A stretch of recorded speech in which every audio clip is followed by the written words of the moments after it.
And by the way, cancer cannot get a hold on the body if the liver is running well.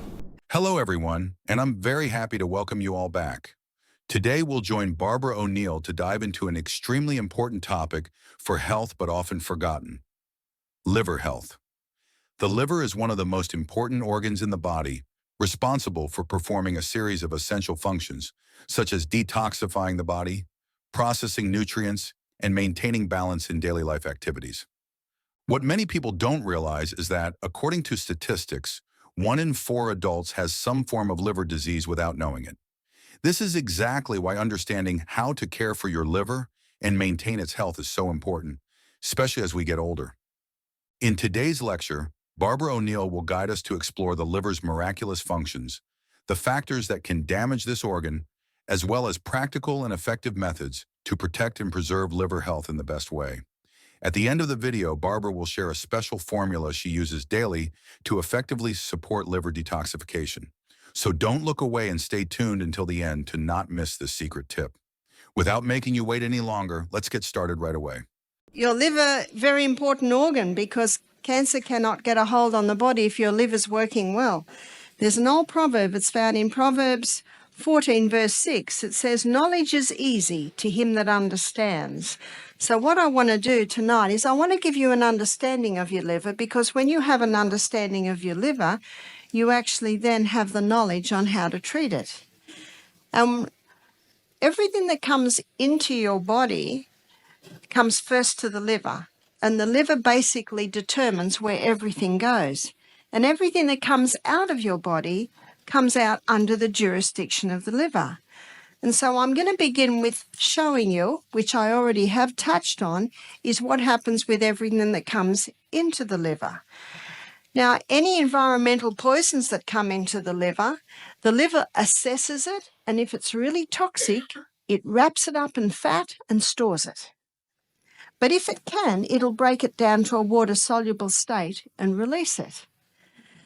What we also looked at in our last lecture is what happens with the food. All of this food breaks down to glucose in the gastrointestinal tract, and then it goes into the blood on the M1 straight to the liver. So here's our liver. And then the liver determines where it goes. The liver is the largest internal organ in the body. Your liver is the only organ that has the ability to regenerate, and you'll see why God made it that so as we go through this lecture. Your liver is called the project manager because everything that goes into the body goes first to the liver. It determines what happens. And so as I showed you in the last lecture, all of this food breaks down to glucose. The glucose goes into the blood and it goes straight to the liver. It's called the portal vein. I call it the M1, straight to the liver. And then the liver determines, first of all, it goes to the cell. So I'll take you through this once more. The glucose goes into the cell. It goes through a 20-step pathway, which gives us 2 units of energy. End result of the 20-step pathway is a chemical form of glucose called pyruvate. Pyruvate, as the chemical form of glucose, gets fed into the powerhouse, called the powerhouse because this 8-step pathway gives us 36 units of energy. And as I showed you, this is the oxygen pathway. Oxygen is what causes so much energy. This has no oxygen, so it's also called the anaerobic pathway. We also looked at how the excess glucose gets stored as glycogen, little bunches of grapes. We also looked at how the excess after that of glucose is stored as fat. Your muscle cell stores this glycogen, the quick-release glucose store, and it can only be used by your muscle cell. But your liver can also store glycogen. And the glycogen that your liver stores, it can go all over the body, whereas the glycogen in your muscle cell can only be used by your muscle cell. There's a book called Good Calories, Bad Calories by Gary Taubes. You might have heard of it. It's quite a famous book. And he shows that back in the 1850s, there was a man called William Banting who was putting on weight. And he went to a very famous doctor called Claude Bernard, a French doctor, and he took him off all starches. It was called starches then. We call it carbohydrates now. So what did he eat? He ate a lot of fibre, a lot of vegetables. He ate a lot of meat, butter, cream, cheese, eggs. There was his protein. And meat, butter, cream, cheese, eggs also has a lot of fat. That was the diet that he was given by Dr. Claude Bernard. The weight just fell off him. Can you see why? You see, when you're not giving your body this quick-release glucose stores, your liver can convert protein and fat to glucose, and your liver can turn your fat stores into glucose. And as I said the other lecture, that's called gluconeogenesis, creating new glucose out of the fat stores. Gluconeogenesis is an indispensable function of the liver, enabling the production of glucose from non-carbohydrate sources like proteins and fats. This process is particularly crucial in situations such as insufficient carbohydrate intake, prolonged fasting, or high-intensity exercise. Thanks to this mechanism, the body is provided with a stable energy supply to sustain its activities. In addition to this role, the liver also undertakes another equally important task: managing cholesterol levels in the body. The liver is responsible for producing cholesterol, a vital lipid for numerous essential functions, like forming cell membranes, producing hormones, and synthesizing vitamin D. However, the liver doesn't just create cholesterol, it also regulates blood cholesterol levels by recycling or removing excess cholesterol through bile. This helps maintain cholesterol balance and prevents health issues such as atherosclerosis or cardiovascular diseases. If the liver is damaged, this regulatory ability diminishes, leading to high cholesterol levels or lipid imbalances. Moreover, the liver serves as the body's detoxification center, processing and eliminating harmful substances. The liver metabolizes toxins from food, medications, alcohol, and even environmental pollutants into less harmful or easily excreted forms through urine or feces. This detox process includes two main phases. Phase 1. The liver uses enzymes to convert toxins into intermediate forms, which can sometimes be more toxic. Phase 2. These intermediates are combined with other molecules by the liver to form safe compounds that can be easily eliminated from the body. If the liver becomes overloaded or damaged, toxins accumulate, leading to serious issues such as body toxicity, liver failure, or damage to other organs. With these two crucial functions, the liver not only helps maintain the body's fat balance, but also ensures the blood remains clean and free of harmful substances. Understanding these roles helps us appreciate the liver's silent work and highlights why it is essential to care for and protect this organ daily. But most people stop the fat because of cholesterol.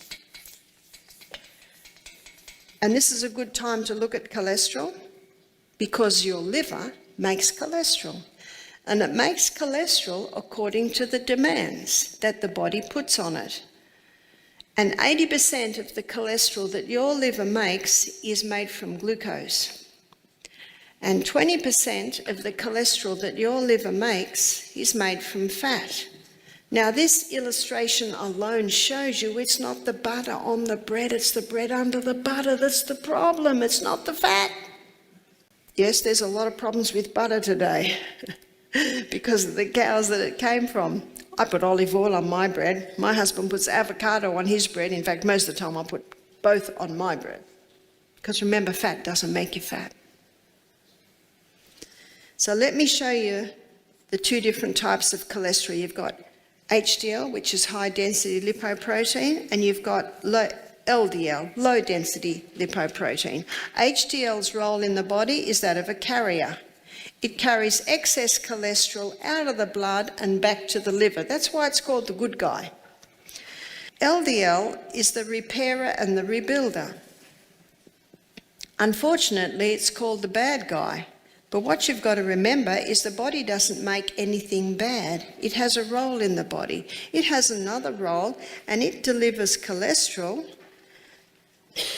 to the brain, and your brain loves cholesterol. So let's have a look at how these two work in the body, particularly in the blood. So here's your artery, and because of its high density, HDL's in the middle, and because of its low density, LDL is on the edge. There's an interesting book that I read recently. It was only written about a year ago. It's called Put Your Heart in Your Mouth by Dr. Natasha Campbell McBride. She's well known for her gut and psychology book.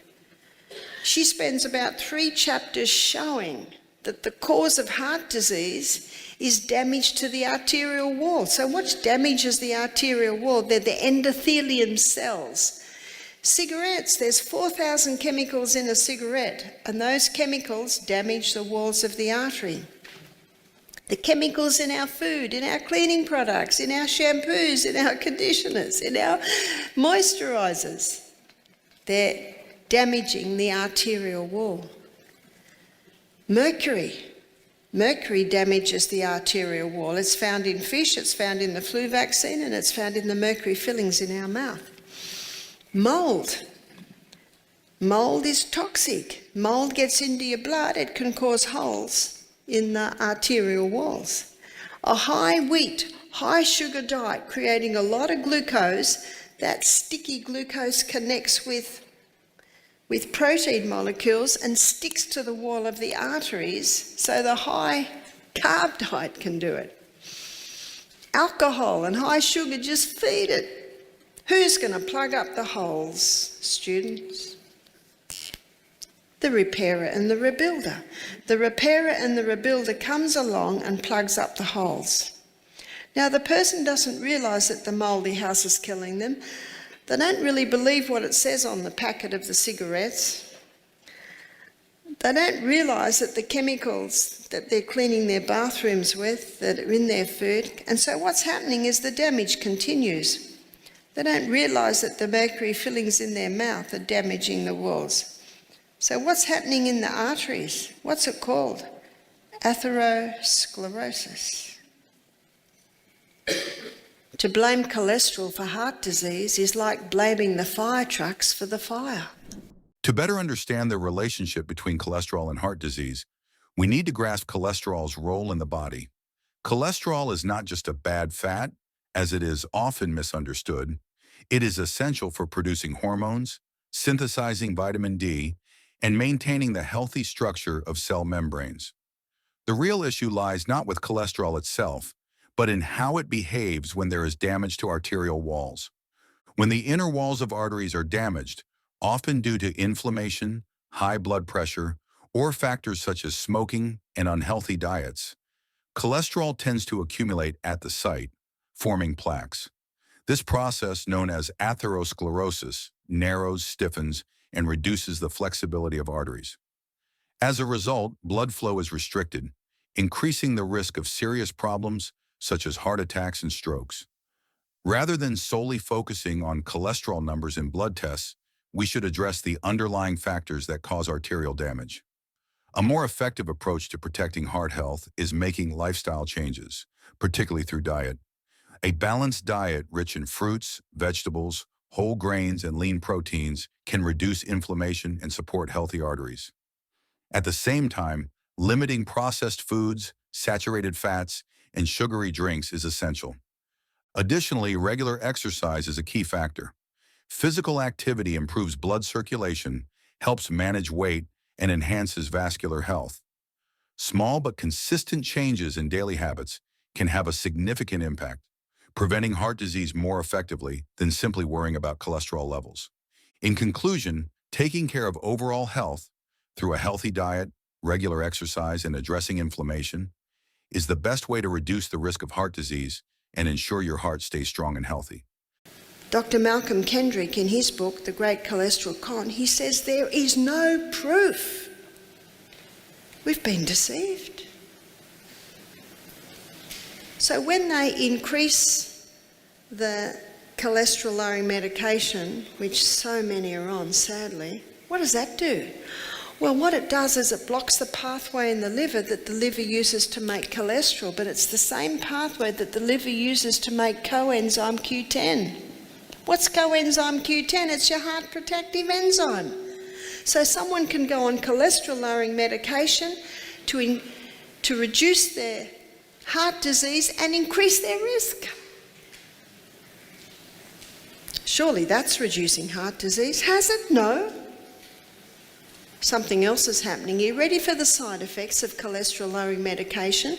Dementia, Alzheimer's, memory loss, muscle wasting, and they've just added another one, breast cancer, because your sex hormones are made from cholesterol. So if you're on cholesterol-lowering medication, you can stop immediately. There will be a side effect. Your memory will return. That's the only side effect.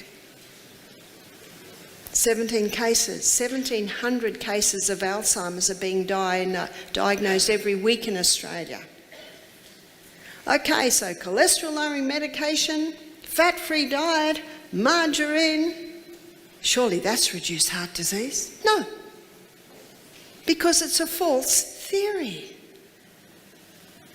In his research, Ansel Keys, he had to eliminate the Maasai. They live on blood, milk and meat, zero heart disease. He had to put them out of the equation. They don't prove his theory. Is that true science? Mind you, they don't live long because their poor gut can't handle no fibre, but they don't have heart disease. We've been spun a lie. I'm sorry to break the news to you. Well, they've tried something else. This is another great deception.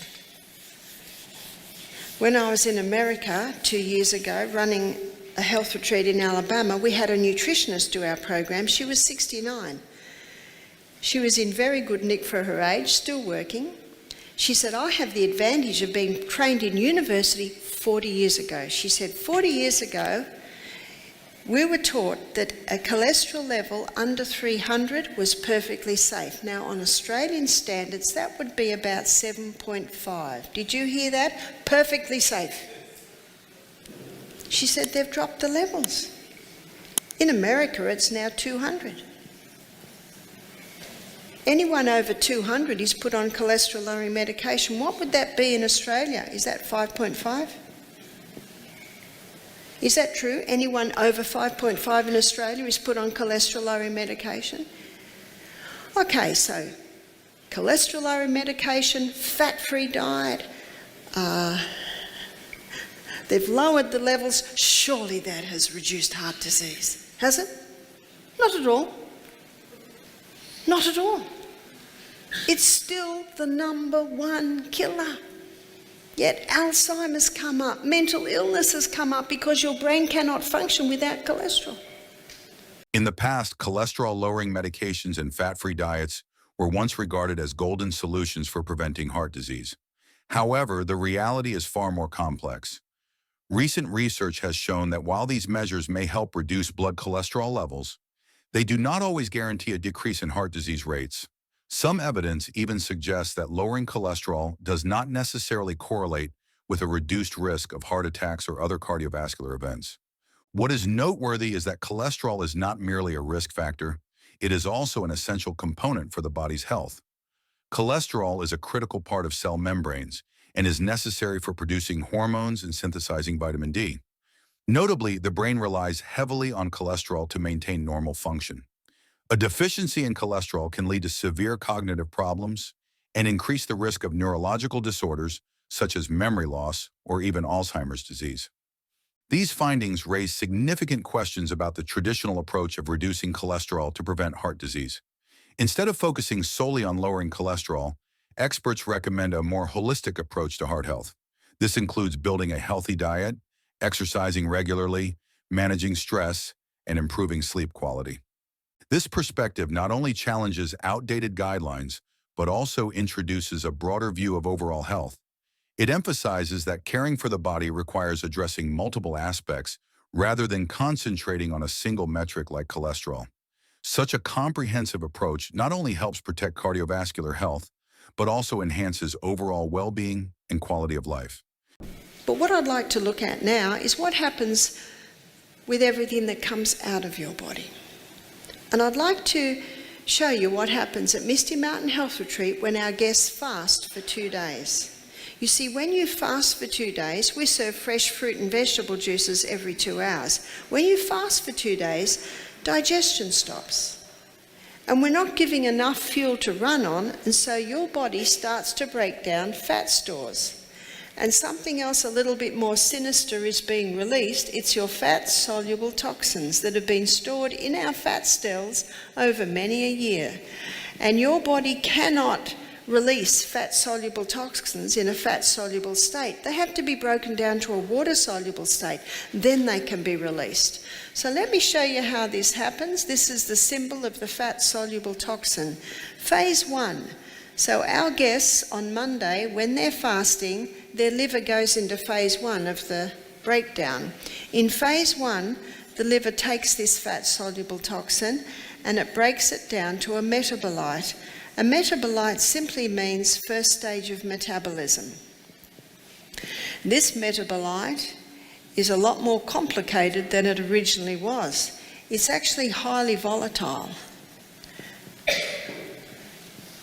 This metabolite creates a lot of free radicals.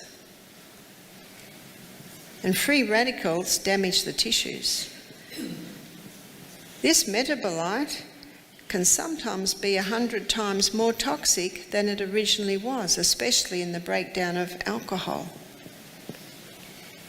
You might say, well, what's the liver done? It's just created something worse than it originally was. It's a process. It's like when I clean out my kitchen cupboards. My kitchen looks 100 times messier than when I started. It's a process. But your liver has certain needs at this phase. It needs antioxidants. Antioxidants are given a nickname, free radical scavengers. So what are your most potent antioxidants? Beta-carotene, that's found in your orange and your green-coloured vegetables. And vitamin C, ascorbic acid with bioflavonoids, and vitamin E, a fat-soluble vitamin. We have to be eating fat to get our fat-soluble vitamins. Now, within 36 hours of beginning a detox, a fast, phase 2 kicks in. In phase 2, the liver takes this highly volatile metabolite and it joins it together with amino acids. The union of the amino acids and the toxic metabolite creates the water-soluble state. And remember, as a water-soluble state, it can be easily released out of the body. And its symbol is a wave in a box. Phase 3 happens in conjunction with phase 2. In phase 3, your liver takes this water-soluble state and releases it out via your urine, releases it out via your sweat glands, releases it out via your colon. And that's why at Misty Mountain Health Retreat, every afternoon our guests go in a steam sauna and have a good sweat. Important part of the detox. During this process, it is essential to stay hydrated and maintain proper nutrition. Drinking plenty of water helps your body eliminate toxins more effectively through urine and sweat. That's why at Misty Mountain Health Retreat, we encourage guests to drink lots of water alongside fresh juices. In addition, natural methods such as using liver-supporting herbs and adopting an antioxidant-rich diet are highly beneficial for detoxification. One simple and effective way is to incorporate milk thistle into your daily routine. To make milk thistle tea, grind 1 teaspoon of milk thistle seeds, pour 250 milliliters of boiling water over it, cover, and let it steep for 10 to 15 minutes before straining and drinking. Milk thistle tea should be consumed 1 to 2 times a day, preferably in the morning on an empty stomach or before meals. It helps enhance liver function, protect the liver from damage, and promote liver cell regeneration. Moreover, adding antioxidant-rich foods like berries, broccoli, and dark leafy greens to your diet aids the liver in fighting free radical damage and improves the body's detoxification capacity. Gentle physical activity can also support the detox process. Light exercises such as stretching or walking help boost circulation and support the lymphatic system in removing toxins. Getting enough rest is equally important, as the body performs much of its repair work and toxin processing during sleep. At the retreat, we emphasize the importance of relaxation and rest to maximize the benefits of detoxification. By understanding these steps and supporting your body with adequate hydration, herbal supplements, antioxidant-rich foods, gentle exercise, and proper rest, you can make your detox experience more effective and comfortable. Thank you for watching. I hope you found this discussion on liver health both informative and practical. Remember, a healthy liver is vital for your overall well-being and can significantly impact your quality of life. If you enjoyed this video, please give it a thumbs up and subscribe for more health tips and insights. Feel free to share your thoughts or questions in the comments below. I'm always here to help. Take care of your liver and stay healthy. See you in the next video.